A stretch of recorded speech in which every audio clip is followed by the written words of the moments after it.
Albert Einstein once said, everybody's a genius, but if you judge a fish by its ability to climb a tree, it will live its whole life believing that it is stupid. Ladies and gentlemen of the jury, today on trial we have modern day schooling. Glad you could come. Not only does he make fish climb trees, but also makes them climb down and do a 10-mile run. Tell me, school, are you proud of the things you've done?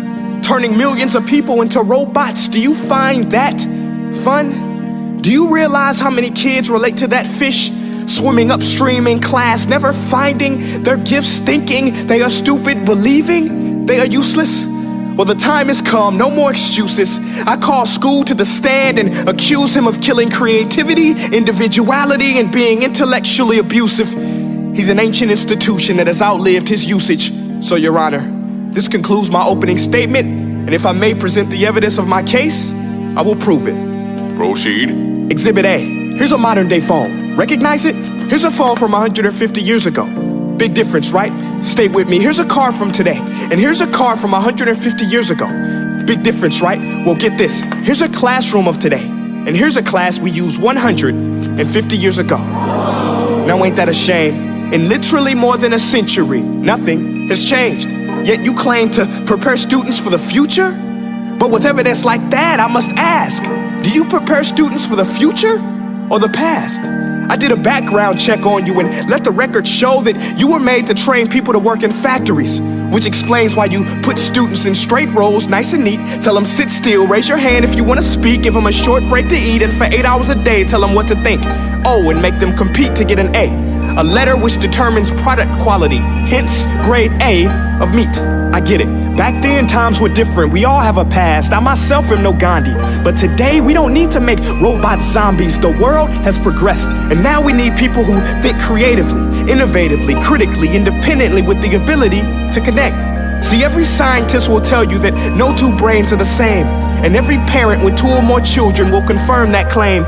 So please explain why you treat students like cookie cutter frames or snapback hats, giving them this one-size-fits-all crap. Watch your language. Sorry, Your Honor, but if a doctor prescribed the exact same medicine to all of his patients, the results will be tragic. So many people would get sick, yet when it comes to school, this is exactly what happens, this educational malpractice, where one teacher stands in front of 20 kids, each one having different strengths, different needs, different gifts, different dreams, and you teach the same thing the same way?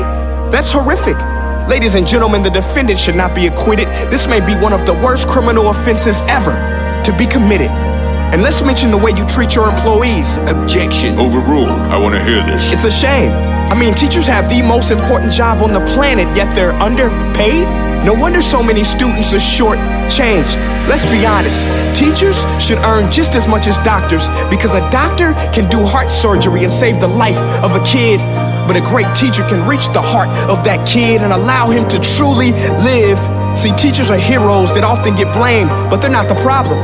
They work in a system without many options or rights. Curriculums are created by policymakers, most of which have never taught a day in their life. Just obsessed with standardized tests. They think bubbling in a multiple choice question will determine success. That's outlandish. In fact, these tests are too crude to be used and should be abandoned, but don't take my word for it. Take Frederick J. Kelly, the man who invented standardized testing, who said, and I quote, "These tests are too crude to be used and should be abandoned." Ladies and gentlemen of the jury, if we continue down this road, the results will be lethal. I don't have much faith in school, but I do have faith in people. And if we can customize healthcare, cars, and Facebook pages, then it is our duty to do the same for education, to upgrade it, change it, do away with school spirit, because that's useless.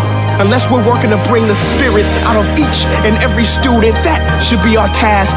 No more Common Core. Instead, let's reach the core of every heart in every class. Sure, math is important, but no more than art or dance. Let's give every gift an equal chance. I know this sounds like a dream, but countries like Finland are doing impressive things. They have shorter school days.